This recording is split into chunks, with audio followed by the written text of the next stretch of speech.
Here are the requirements for the three parties, with green being the weakest and red party being the strongest. However, the green party can't be too weak that they can't clear the intercepts in a reasonable amount of time. Every party should have a Crusader, 1 to 2 synergies, and the rest should be pure DPS. You should also be bringing your own consumables like Kana's breads and puddings from opening lost treasures. Arthur, to the right, also has the green potion, which is healing, and the purple potion, which is a toy. You can only take up to 5 at a time for those, so pick up 5 of the green potions, and unless you're doing Archer Girl, I would not pick up any of the purple potions. Besides Arthur, this shop appears once you clear a Sanctum for a limited amount of time. You can buy the yellow damage buff potions here, refill on the green potions, and don't forget to repair. Weehaw! The first thing you notice on the back of a giant bird was flying counterclockwise in a giant circle numbered 1 through 16. Now, the green party, your job is to go right, because you're defending this bird bus. Yellow party, you will get off this bird bus at the first magic tower. In this case, magic tower is at point 2. So yellow party should be heading towards the left, which is the tail. Red, your job is to head to the first garden. The first garden in this case doesn't happen until 8, so they're free to sit here for a while. The positions of the magic towers, the gardens, and intercepts are completely random.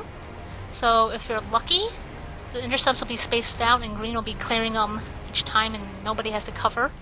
But sometimes intercepts will be back to back to back, and maybe more backs. So these consecutive intercepts, yellow party and red party will have to help clear. Because if you notice, the bird has a health point, and when that reaches 0, you have failed the raid. Each failed intercept is about 1,000 hit points. So decide whether or not you can take the hit. Actually, the bird can take the hit. As for these 1, 2, 3, 4s, between each number, like between 3 and 4, it's going to be 15 seconds. 4 and 5, 15 seconds. So when you're looking at intercepts, it will help determine whether or not you'll pass an intercept before it spawns, or the intercept will be up when you hit it. The phase 1 clear is when all the sanctums are down. So once yellow party clears a magic tower, you'll see what bosses are where.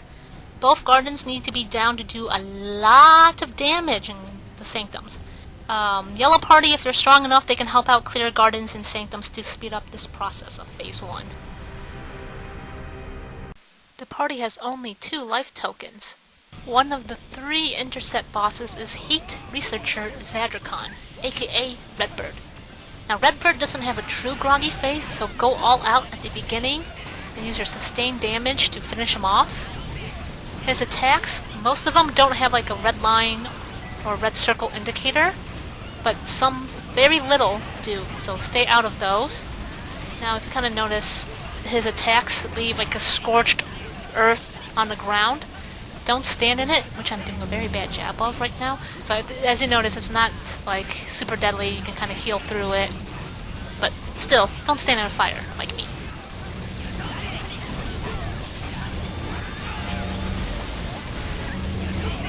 Another intercept boss is Fighter Kugai, aka Bug or Beetle. His gimmick is that after a certain amount of time, the screen will flash red and he'll be in a defensive position. If you end up breaking that defensive position, you'll trigger his berserk pattern. Otherwise, he will go into groggy. Red and yellow parties should do as much damage at the beginning, while green parties should wait for his groggy phase.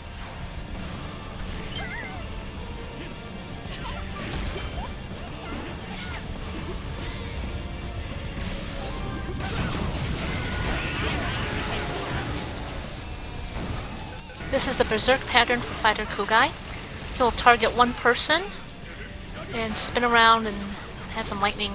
The person runs away, and that's it. Finally, we have Moonbow Eike, aka Rainbow Deer. His gimmick is that it will appear as a color and feather, as his name, instead of Moonbow Eike. Basically, when you kill it, it'll drop a black feather. Make sure you kill them apart from each other so the feathers don't stack up. It will make it much, much easier for the next part. As you can notice, he is named after the colors of the rainbow, Roy G. Biv, red, orange, yellow, green, blue, indigo, violet. But in this case, the last two in the game is actually navy and purple. Once all the 7 feathers are destroyed, you'll teleport to the top, and you start picking up the colors in the correct order. If you're colorblind, it has triangle visuals to help you figure out which is the correct order. As you notice, some of his attacks are pretty much indicated with the lightnings around him, or sometimes the lightning will chase one person, so that person move away. After this, he goes into groggy and you just DPS. To make the feather phase go faster, red and yellow parties can apocalypse at the beginning, but green parties should wait for the groggy for their apocalypse.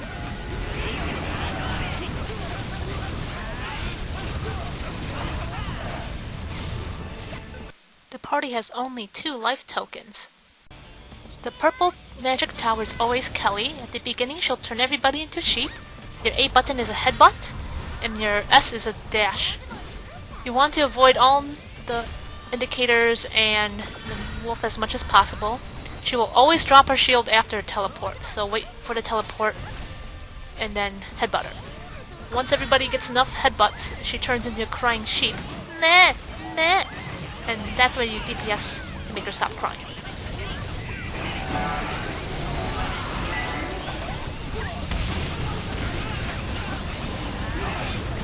If you fail to kill her in the first round, it will just repeat and do the same thing. Orange Magic Tower is always Greta. Her gimmick is that she will mark somebody at the beginning, and whoever is marked needs to stay away from Greta, as she will focus her attacks on them. Other party members that get hit by Greta's attack will spawn a homing orb that goes after the person with the X. If the person of X gets hit by anything from Greta or the homing orbs, it's a one-shot kill on them, but some damage to other party members.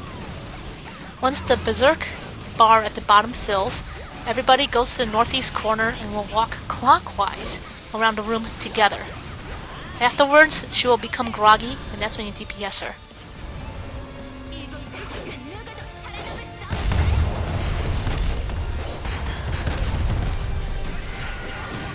If Greta doesn't die in this groggy phase, she'll mark someone and you repeat the process.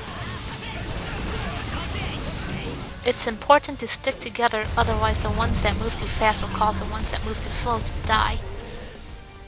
The party has only 2 life tokens. One of the garden bosses is Cumulonimbus, aka Cloud Girl. She has a few attacks, lightning from the skies, lightning around her, big lightning around her that sucks everybody in, and she'll summon a cloud that will follow a party member and will leave electrified pools on the ground.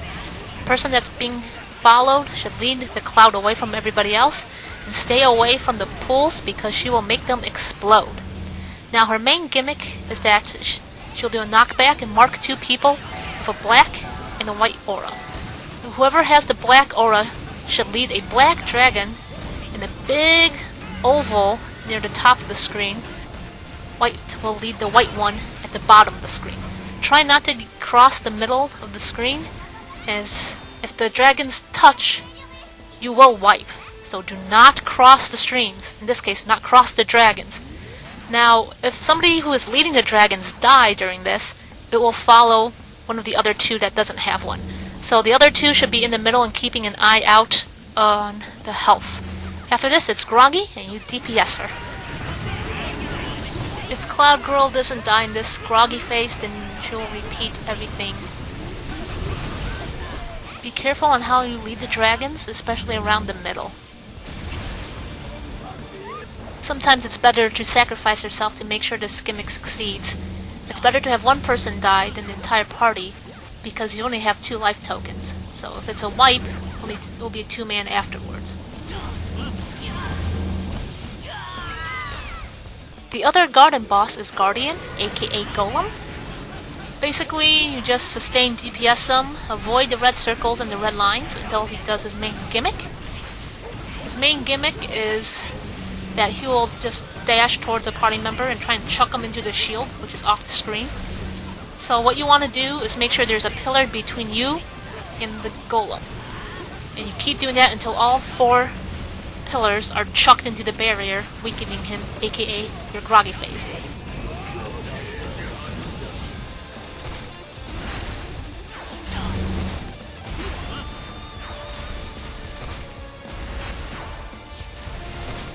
If you don't kill him in one groggy phase, you will just repeat. The party has only 2 life tokens. One of the 4 Sanctum Bosses is Alexandra, aka Archer. You want to do sustained damage until she does remain gimmick. So her attacks will have status effects like purple for blind, orange for burn, blue for frozen, and you just wait. You'll know she goes into her main gimmick once she shoots green orbs into the sky and they fall on the ground. If you touch one of those green orbs, you'll get rooted, and she'll do massive damage to you, so don't touch on those. You'll also notice one party member will have a yellow circle around them. You're trying to get that yellow circle on her when it finishes, so she gets damage from that orbital arrow, and you avoid that.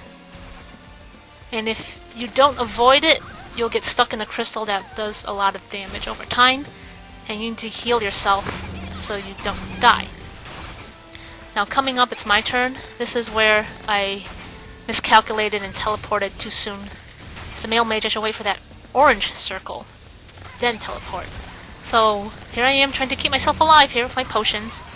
If somebody dies while in this yellow crystal, the gimmick ends, and you will not get the defense reduction. So it's best to stay alive while the other party members deal with it.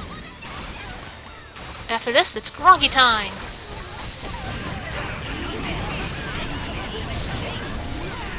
Time to redeem myself. As you notice, she dashes back and forth a lot, so she might dash into the explosion or dash out of it. So if it fails, keep trying.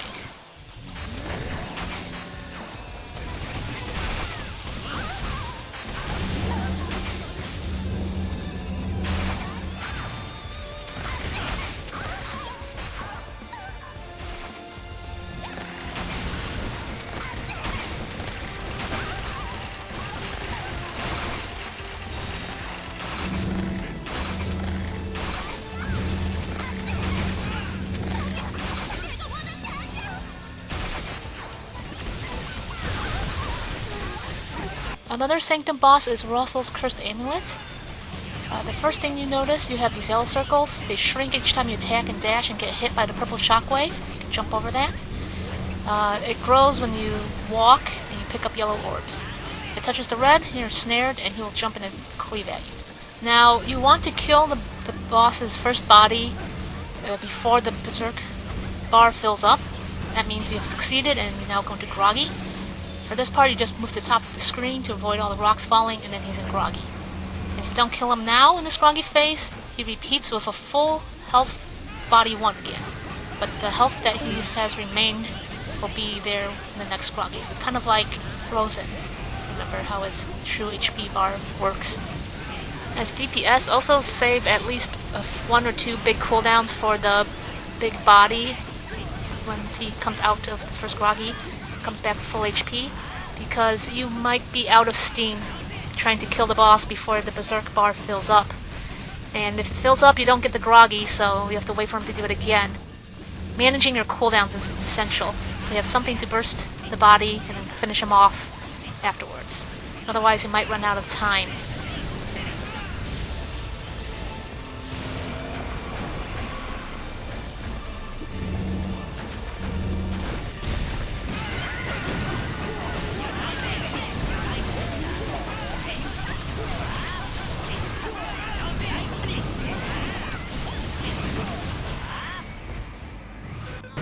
This is the Berserk pattern for Bat. After he screams, he'll leap at party members and murder them, so if you have to get knocked down, quick rebound.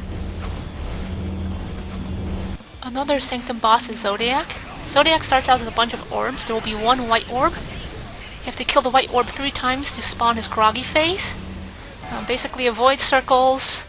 There will be 1 circle he puts on people that rotates orbs. If you're inside, stay in. If you're outside, stay out. Sometimes he'll have the black orb shoot a lightning beam at 1 party member. It won't hurt that party member, but any other party members passing through those beams will get hurt, so try not to kill your party members. And once it's groggy phase, you just DPS and kill him.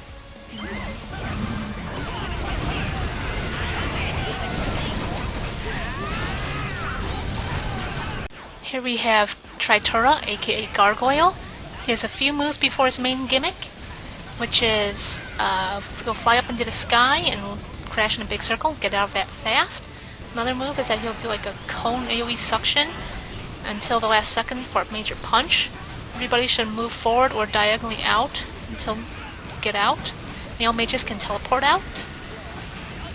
Now his main gimmick will push back everybody, and then one person will become stuck and will be a green line between that person and Gargoyle. Everybody else needs to body block.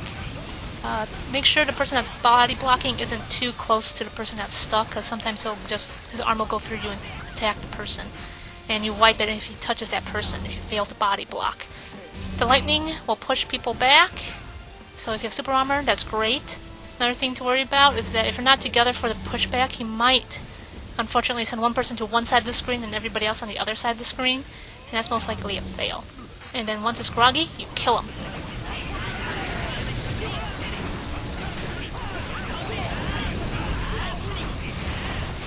Be careful if you die in this pattern, and if the satyr doesn't buff you and you try to block again, you'll most likely die, and he'll still go through you and cause a wipe.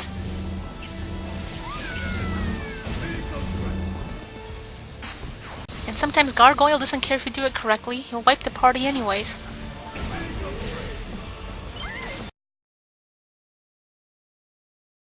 In the second phase, we fight Isys himself, so immediately yellow party goes to the right to fight Isys, red party immediately goes to the left to get dropped off at Grand Garden at the beginning. And then green hangs around until the figure 8 path will lead them to Observatory, and green goes to the left to get dropped off at Observatory. Now, the reason why red goes Garden first is that Garden drains the bird's HP really, really fast, so that needs to get cleared ASAP. And then they go to Battleground. Now, yellow party will wait until both Battleground and Observatory is ready, and then they'll DPS them, and they get kicked out from Isys. And then green party goes to Observatory, and yellow party goes to Battleground, and red party goes to Isys. Now, once yellow party and green party are ready with their respective Battleground and Observatory buffs, and then red finishing off, if it doesn't finish off Isys, then you can either throw green party in, or yellow party goes back in. Rinse and repeat. The party has only 2 life tokens. Here, green party fights Srim, and his attacks are basically red lines and flying blades. The red lines will tell you flying blades, he'll target one party member. And before his main gimmick, he will kind of spin into a cyclone, shoot a lot of blades out, and right afterwards he'll pound the ground 4 times. And with each pound, he'll knock you down, and he'll also target one party member with lots and lots of flying blades. So the key idea is that once you get knocked down by the first wave, quick rebound, and stay quick rebound through the second one, and then get up so that you can get hit by his third ground pound, get knocked down, and then quick rebound again to dodge his third and fourth massive blade attack.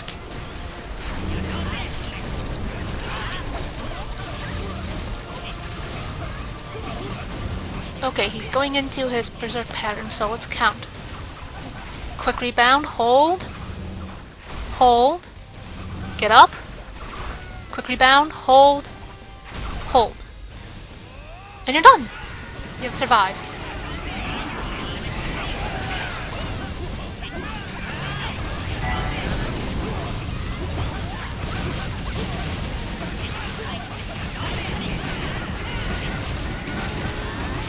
Once Srim dies, he actually gets a second win and comes back as a red Srim. That means he's angry, and he will do his attacks more often. He comes back with about 40% HP. His attacks come out faster, he has more blades around him, and yeah, it's basically hyper mode. And if he does the ground pound again, same strategy as before. So, kill him, kill him!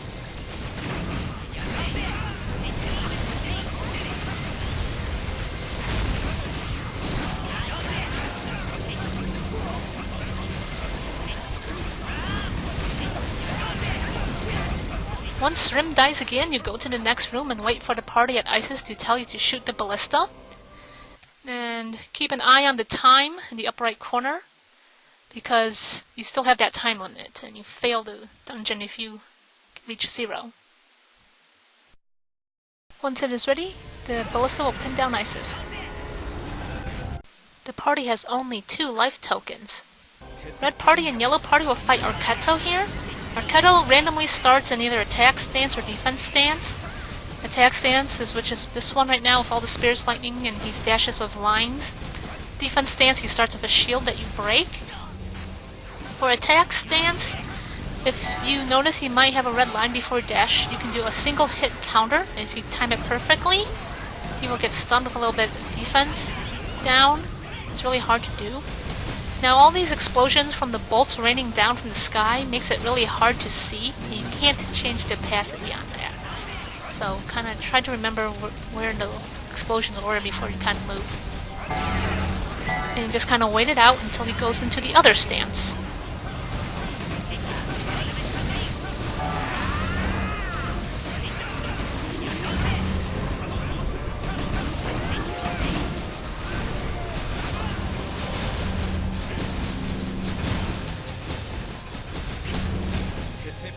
In defense stance, he starts off with a shield that gets weaker as you do damage, and it'll change color.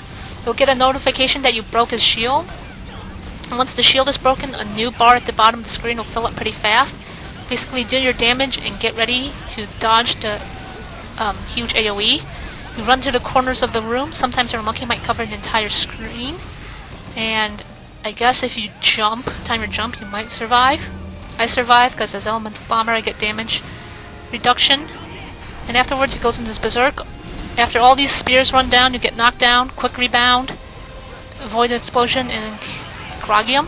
The goal is to get him down to about 30 bars so you can kill him at any time when the other party in Isys tells you to.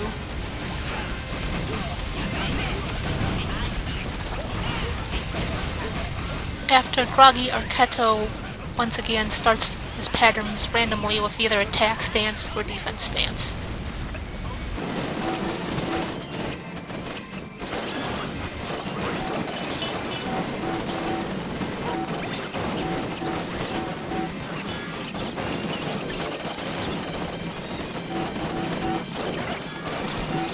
Once you beat up Arketo, he shoots Isys in the back for a defense debuff for the Isys party. The party has only 2 life tokens. Red party fights Blossom and they get an icon above their head, either yellow or purple, and Blossom, you get yellow or purple. Whatever color Blossom is, all her attacks will be that color. You want to get hit by the same color as your icon from her attacks and avoid the opposite. If you reach 100, you'll keep taking damage until you lower that number by taking the same type of damage. So if you're purple right now, which I am, I'm trying to get hit by purple. If you get explosions underneath their feet, it'll always be the opposite. Basically here, you want to follow the purple circle. Anything inside the circle will be purple, anything outside will be yellow. Sometimes the circle stays still, so stay in the middle. And then here's me being the opposite color of the circle, and basically I want to stay outside. And then you keep going, fighting her, getting hit by the correct colors. And once explosion starts, sometimes it leaves behind some orbs, you can pick that up, but the explosion's kind of big. I would like to avoid it. Here's the main gimmick. She gets a pushback, it will reset whatever color you are. Follow the white circles. And once she's done, here's her new one. If it's the same color, get in the glowing pillars. If it's not the same color, get out. And she's groggy. Since Blossom's kind of confusing, I'll let you watch the rest of the fight and observe the gimmicks.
party has only 2 life tokens.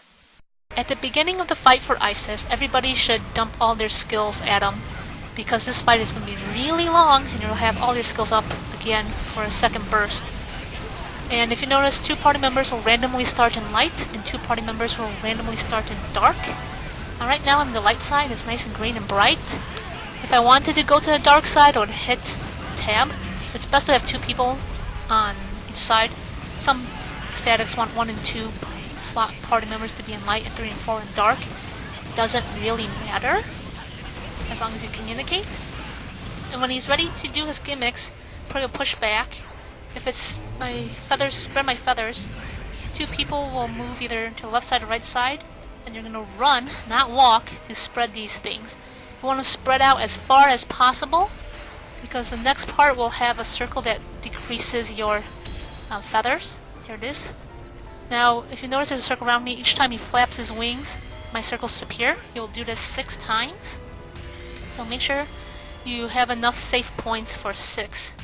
Gotta stand in little circles that other party members leave behind.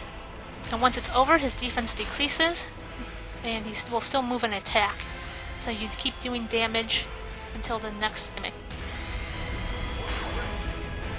Prey's attacks include punching, slicings with feathers. The feathers have a small explosion, sometimes have a big circle, some feathers scattered about. As a male mage, you can teleport to the edge and get out.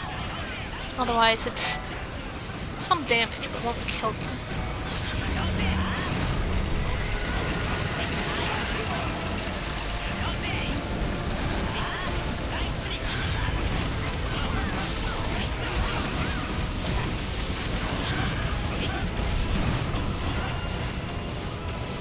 Here, the magic gimmick. Both sides, the light and the dark, will have, starting with 3 letters, then 4, then 5. You gotta find the correct letter on both sides. Usually, light party reads out all the letters, and dark party says back which one is the correct letter with a duplicate one. You are timed. Basically, you have to complete all 3 of these sets until that bar at the bottom fills up. If it fills up, you have failed. So there is a time limit to doing this.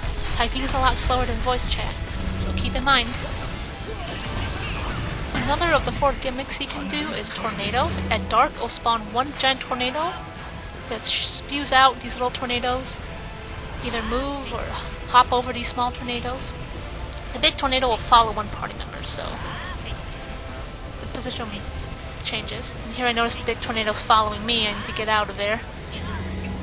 And afterwards, the tornado will go to the middle, and then it will also now add waves to the ground. You just hop over them. So all the small tornadoes have like the same spawn thing, so kind of notice there's like holes. And afterwards, Prey will knock you down, and you quick rebound, and wait for that explosion. For the light side on tornadoes, a ring will spawn underneath you for damage. You can either keep walking, or stay in the air. As Elemental Bomber, I'm trying to keep all of these rings in like one spot, because the next part will have all these rings become pillars and get dragged. Here I notice I can't keep myself afloat anymore without cooldown reduction, so I'm getting out of there. Here they are now pillars. You'll still have the rings spawn on you, but they will still be pillars. So try to avoid as much as possible. Here I quick rebound, which I probably shouldn't, because it might not be up in time for this quick rebound explosion. Finally, we have the post-war gimmick. Isys sends a clone of himself that dashes across the screen. Your goal is trying to kill him by blocking him before the 4 dashes, but since he's really tanky and you'll use up a lot of cubes, it is best to fail the gimmick and save the cooldowns on your stuff. The fail gimmick will have feathers rain down from the sky, and you need to find a safe spot. Sometimes the safe spot is pretty big, sometimes it's really small. The Soulbender will be running to a small safe spot, while the rest of us are standing in a big safe spot. Like that. To finish off Isys, you have Battleground and Observatory do their respective things. And after this groggy, if it's the first time, you'll get kicked out. If it's the second time, you're finishing him off. If he still survives, you send Green Party in for the title. And that's the end of the guide. Good luck on your flips, everyone!